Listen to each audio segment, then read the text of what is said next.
Hey, um, my name is Shamika.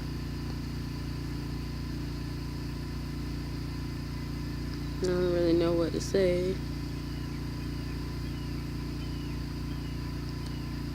I got a lot to say, but I don't know what to say. So I'm just talk and see what comes out.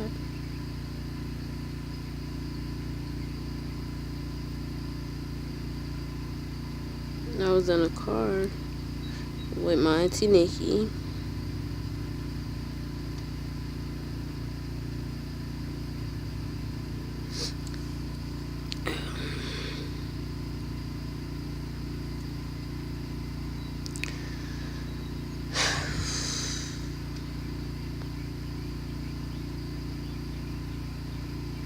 It's kind of hard to start because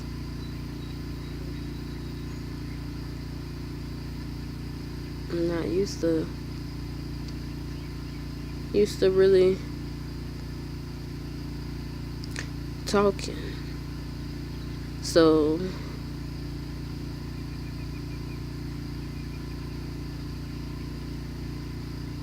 I don't know. Maybe ain't no maybe. I know I am.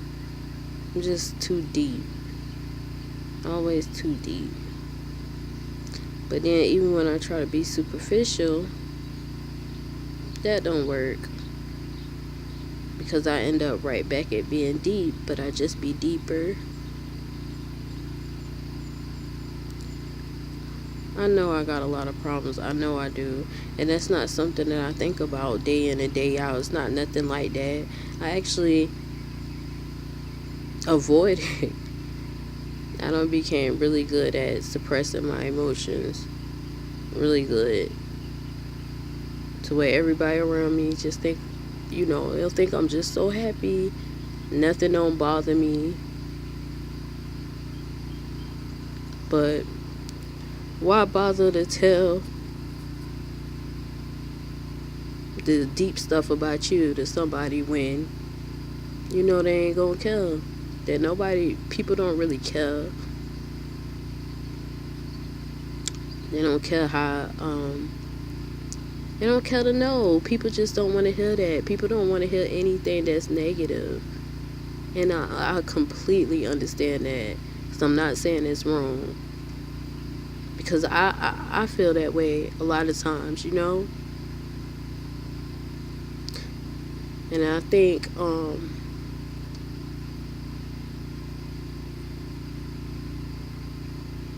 that's why.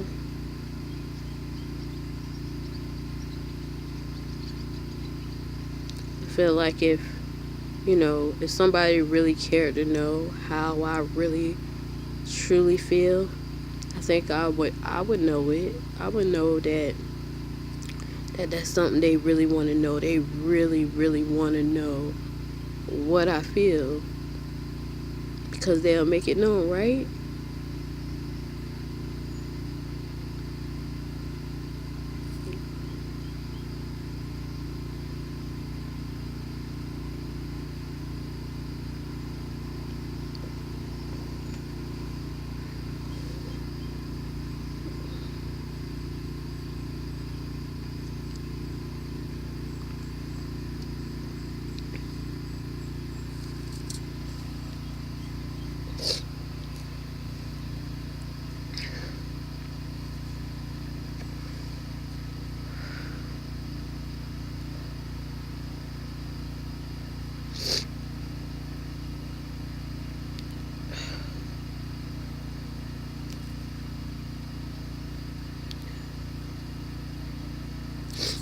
I feel like I'm dying like a slow, painful death because I hurt so much.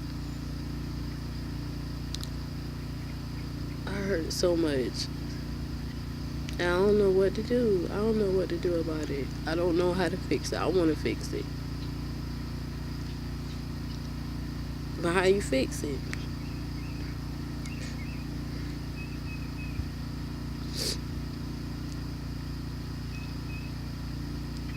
And then when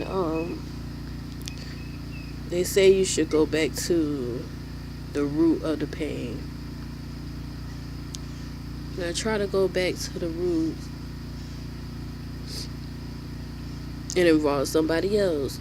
So naturally, they say that, you have to forgive and ought to be able to move on. And I forgave a long time ago, so why does it still hurt? Like, I truly, truly, truly forgave because I'm not even the type of person to hold a grudge. But I still hurt from it. I'm not mad. And to be honest, let me see. One of the first things was I was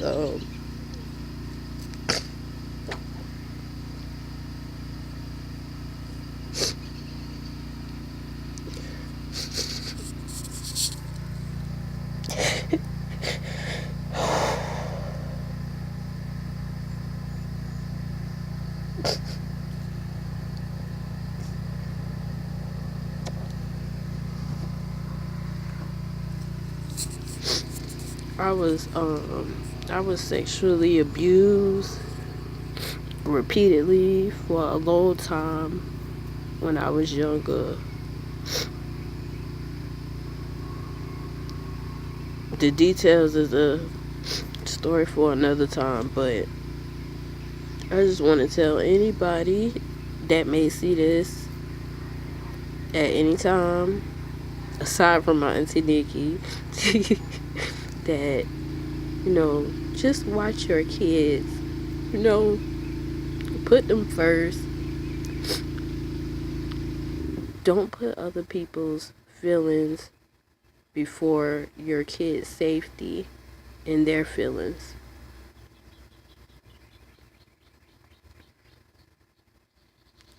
Because a lot of times people tend to not speak up for kids in general because either A, they're not theirs, or you don't want to cause conflict with a friend or anybody that that you feel like having that conversation or telling them, no, I'm not comfortable with nobody watching my kid, or no, I'm not comfortable with you over there with my kid like that. Like I wouldn't worry about how other people take it and how other people, review it. At the end of the day, you go with your gut feeling, your intuition,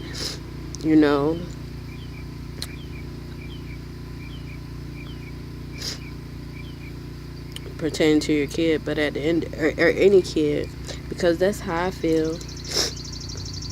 I feel like I would never be able to stand idly by and not do anything about a kid being harmed, because I know how that feels. You ruin them. You ruin them. Some people don't come back from that. I'm almost 30 and I don't think I've came back from it. I know I haven't.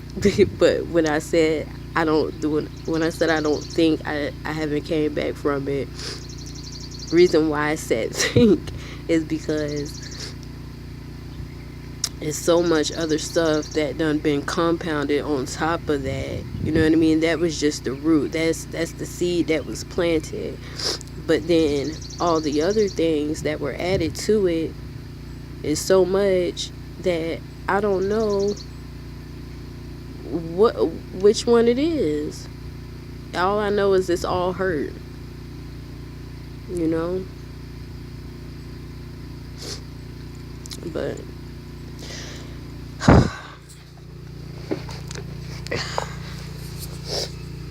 But yeah, my main thing is like I said, just just watch your kids. Just watch your kids. I'm I'm so messed up that I let my own kid down, you know?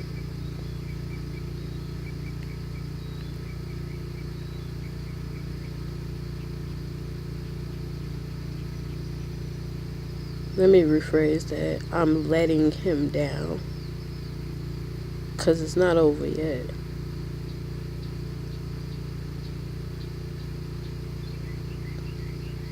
And I know I'm going to get it right one day. I know I am. I know I am.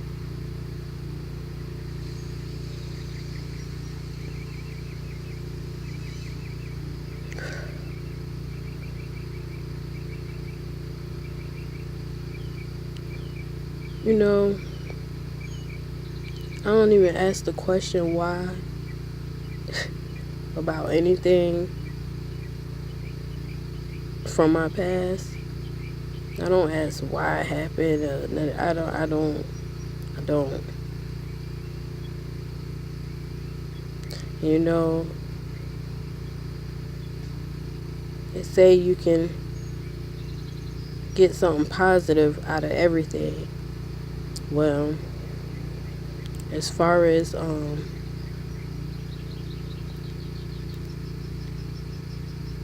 being raped when I was younger,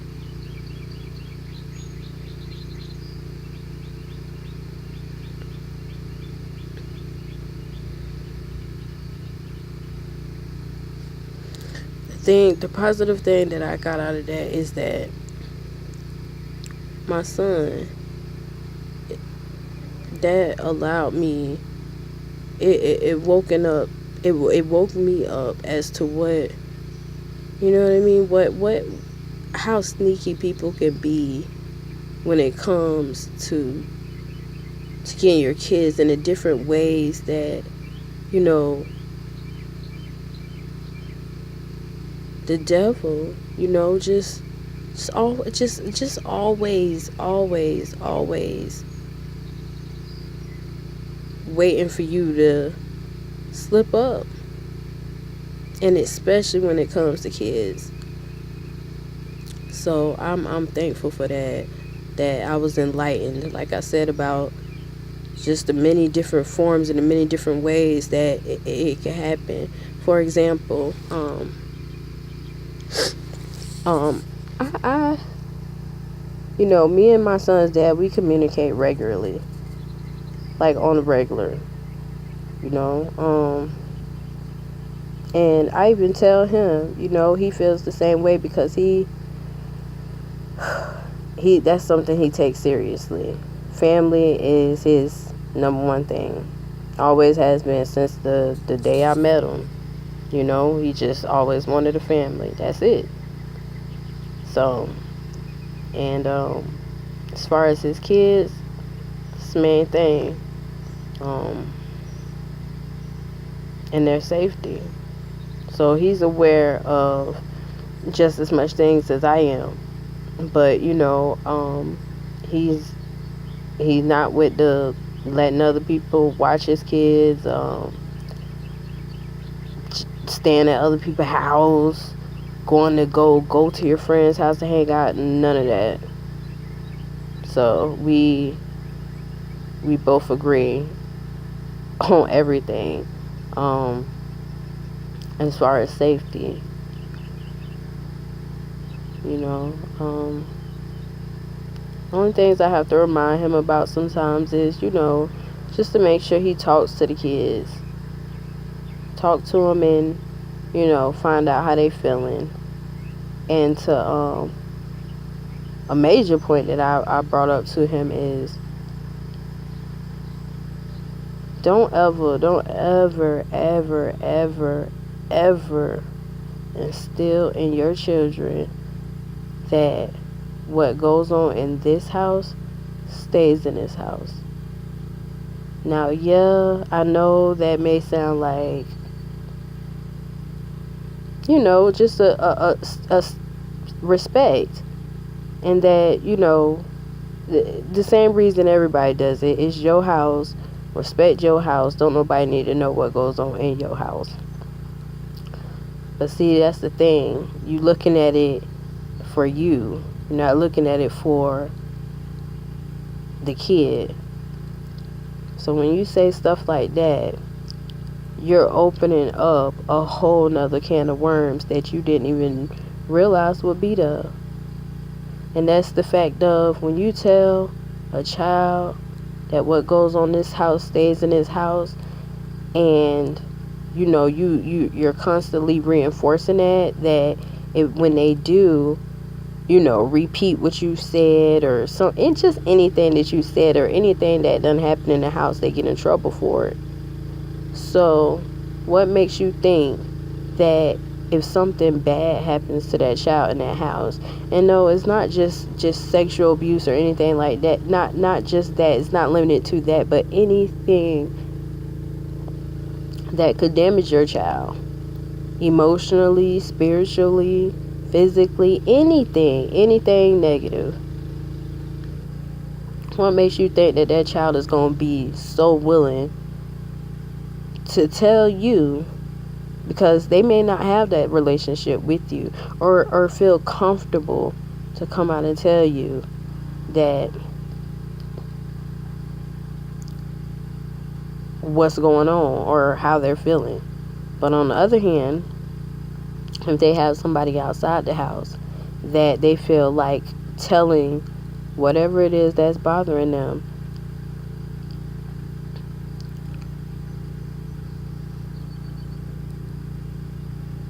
would be better, they won't say anything because they feel like they are going to get in trouble, because that's what you instilled in them, that what goes on in your house stays in your house, even if getting hurt happened in your house. So you gotta just be mindful of what you say to them. Very mindful of what you say to them. And encourage them to express their feelings. It's a big one.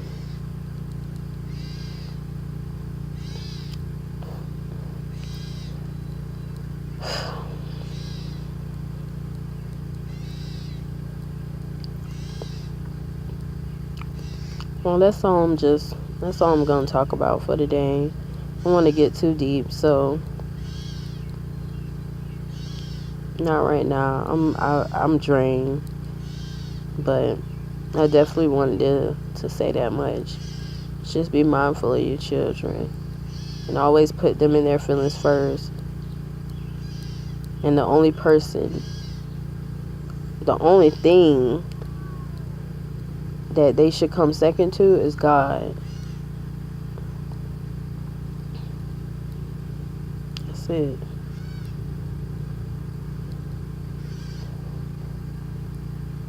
That's it.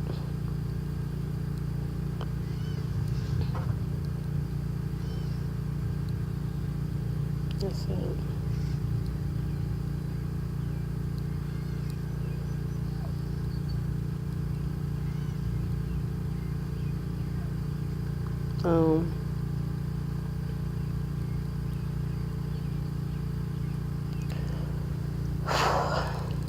I do feel better though.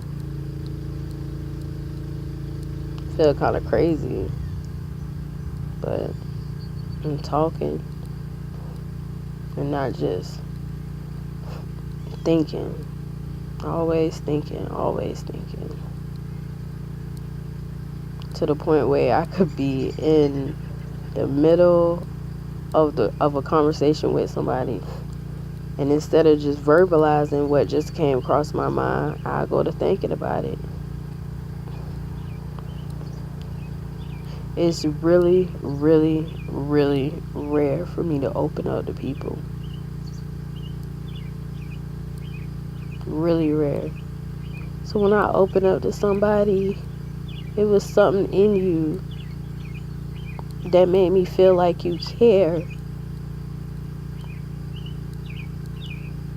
And even if it wasn't something in you that made me feel like you care, it was me wishing you would care and wanting you to care.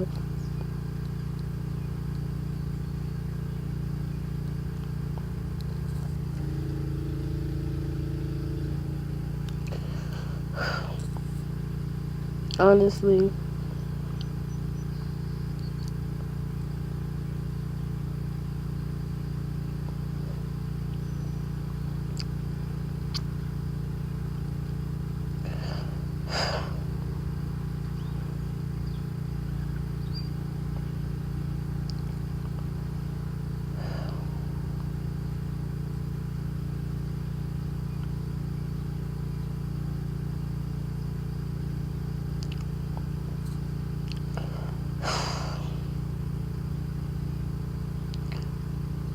she told me not to think.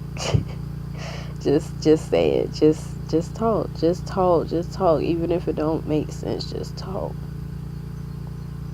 Don't worry about trying to be politically correct. Just talk. It's it's kind of hard to do it constantly and to make sure I get everything out, because I go to questioning myself. Because I know people always judging me. Always judging me.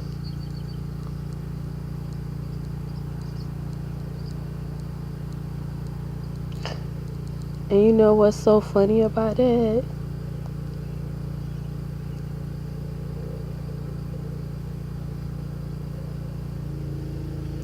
Is because when people make it up in their mind that I'm a certain way, or I'm this and I'm that, I don't understand how they come to these conclusions that I'm this way and that way, because I may be a lot of things, even self-destructive, but I do not intentionally hurt other people.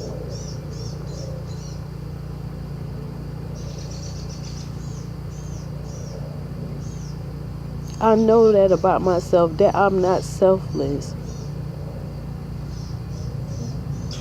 Selfish. I care how other people feel.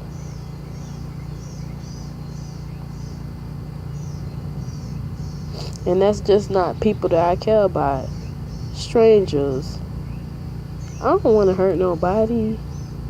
I don't want nobody to hurt, because it's not a good feeling.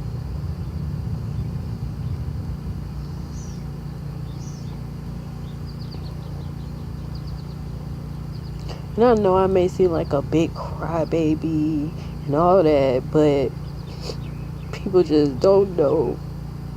I probably should have cried, and maybe I wouldn't have did half of the stuff that I did, trying to suppress how I feel.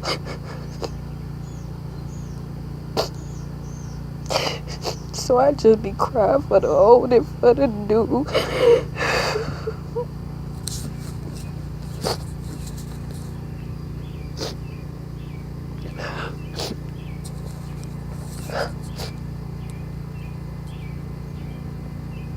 That's another thing. Let your children feel. Let them feel. Just because they boys don't mean they can't cry. Let them cry. They're allowed to feel. It shouldn't be only limited to the emotions that you want to deal with as their parent.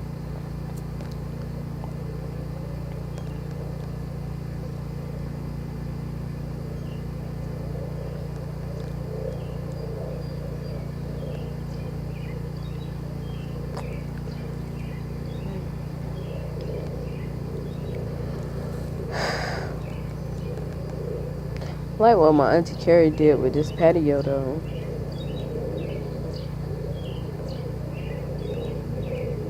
It's nice.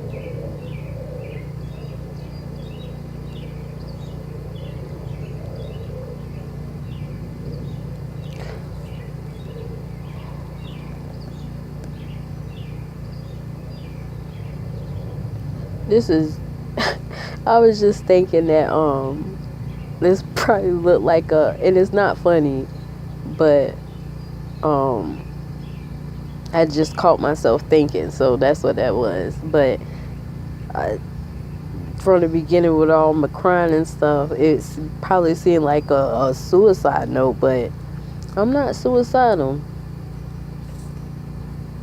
I'm not suicidal. Because I don't want to end it. I want to fix it. And honestly, it's not even an option. Not even an option. Because it affects the people that I love and care about.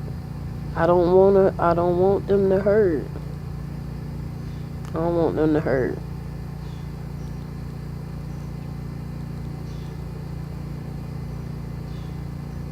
I wouldn't intentionally hurt them like that. Wouldn't put my son through what I went through with no. Can you imagine what type of doubt, self-doubt and abandonment that would cause?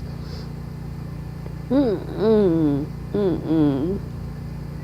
Like, I didn't make her happy. She didn't care. The same things I thought. like we didn't make. That's what I used to think. My mama. I'm like, we didn't make her happy enough. If she loved him more than us. Made me feel like we wasn't important. No, I already felt like that before she even died. So, but that did it. It's crazy too, because my grandma asked me the other day,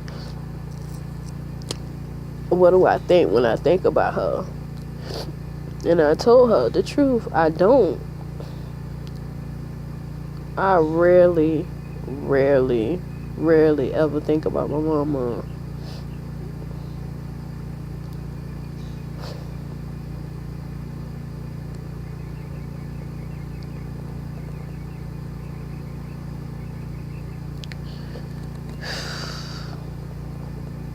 It just hurt too bad.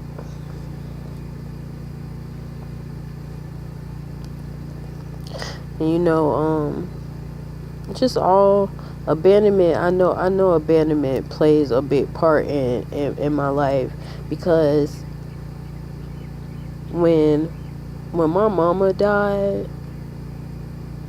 the first person, because I wanted more than just my grandma, like I knew I had my grandma, but I wanted more, I just wanted more. So after my mom passed, the person that I was clinging to was my dad.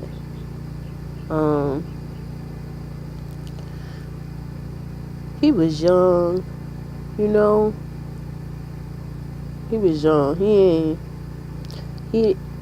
He didn't know. He didn't know.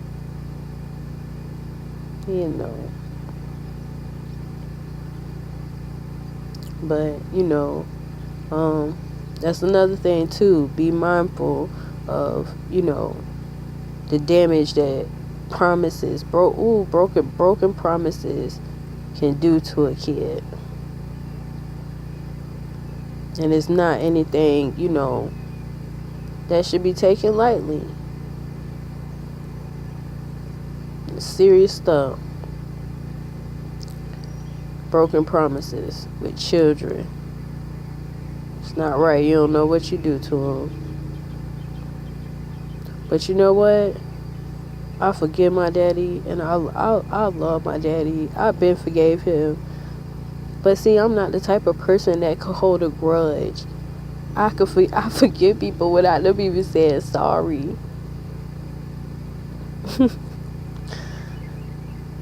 Because it don't feel good. It don't feel good to hold on,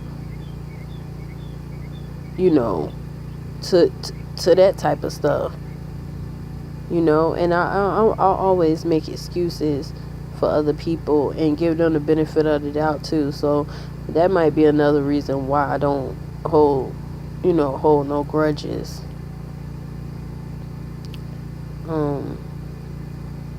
But yeah, I love my daddy, and he shouldn't have had to go through what he going through, you know. Shouldn't.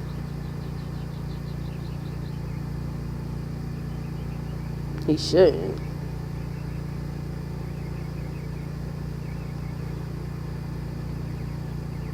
It's messed up.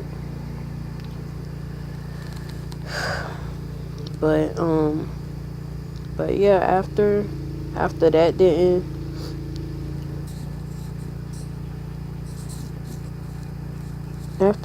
really like work out.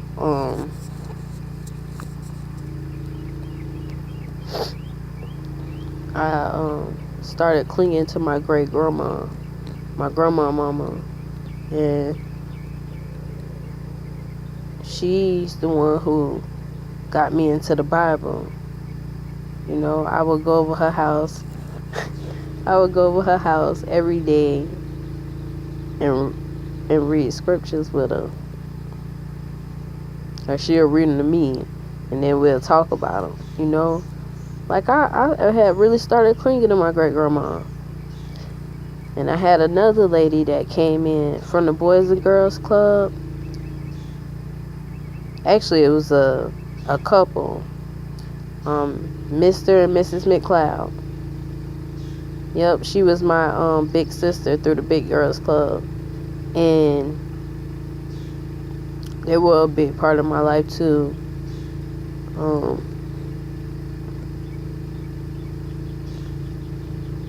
But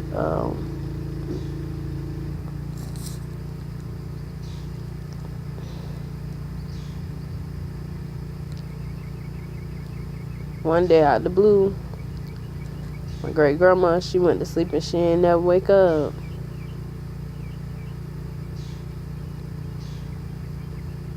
It caused a lot of hurt too. And then Mr. and Mrs. McLeod, they started getting older because they were like in their 70s or 80s at the time. They were up there, and they ended up moving to go back up north to live with family, you know, to take care of them. I wasn't old enough to keep track of stuff or, you know, save this or that, and end up losing contact. I was I don't want to say I was in 3rd grade, somewhere around that time. No, it was before 4th grade. But yeah, so I lost them too. So then let me see.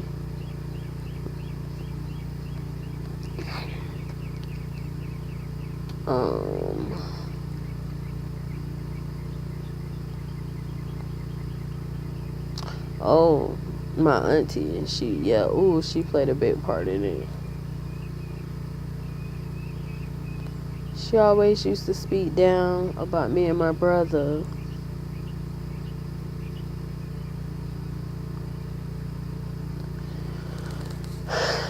Like she was competing with us or something for my grandma. And I didn't understand it. I still don't understand it. I don't understand why she didn't like us. Like, you was my mama's sister.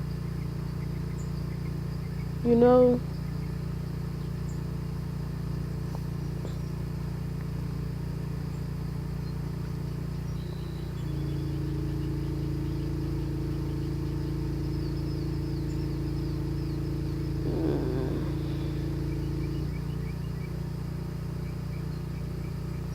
All she used to do is keep us down.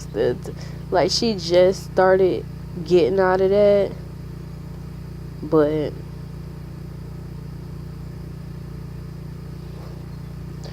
nothing positive would never come from her mouth.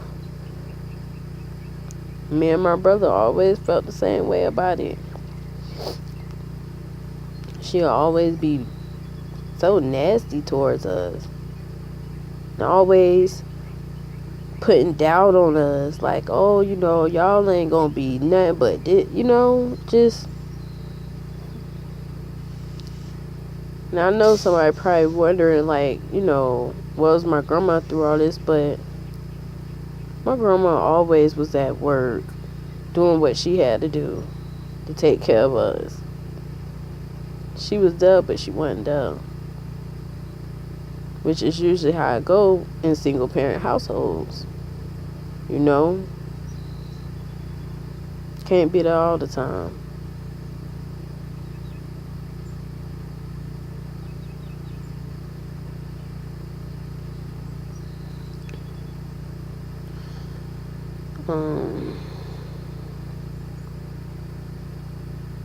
I just realized I said I was finna stop a long time ago, but I'm definitely about to stop now because I'm starting to feel a little crazy because I'm a little too comfortable with this right now. I don't know if that's a good thing or a bad thing, but until I find out, I'm just gonna cut it short and finish later. Thank you for listening. I got plenty more to tell, plenty of details, but I ain't ready for the details. Can't even get through the basics without causing a flood. But yep, so well, I hope whoever watching this can take something from it and learn something from it.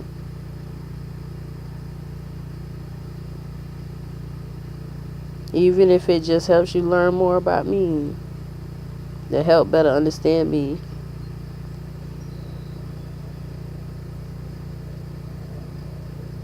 So, ooh, I got a headache. Alrighty then, well, I'll talk to y'all later. It was nice. Bye-bye.